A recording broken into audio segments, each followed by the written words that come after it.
જય કુળરક્ષક સિકોતેર માતાજી। દુઃખ કેમ આવે છે? દુઃખ કેમ આવે છે?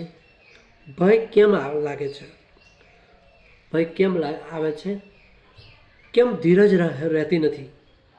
કેમ ધીરજ રહેતી નથી? જલ્દી કમાવાનું મન થઈ જાય છે? કેમ શાંતિ મળતી નથી મનને? કેમ દુઃખનો પહાડ તૂટી પડે છે?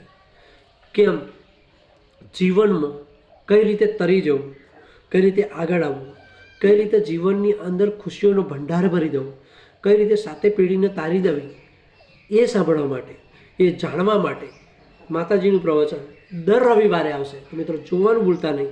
અને હા, નવા મિત્રો હોય ચેનલને સબસ્ક્રાઈબ કરી લેજો અને બધા મિત્રો જોડે તમારા સગા સંબંધીઓ જેટલું પણ હોય, જે પણ હોય એના જોડે આ વિડીયોને શેર કરજો, કારણ કે શેર કરવાથી પણ તમને કુળરક્ષકમાં સિકોતેર માતાજીના આશીર્વાદ મળશે અને તમારા જીવનમાં ખુશીઓની લહેર આવશે। એટલે કહું છું કે દર રવિવારે સાંભળવાનું ના ભૂલતા। લગભગ સવારે 10ની આજુબાજુ વિડીયો આવી જશે, કાં તો સાંજે 8 વાગે। પણ કુળરક્ષક સિકોતેરને યાદ કરીને જોજો, તમારો બેડો પાર થઈ જશે। જય માતાજી।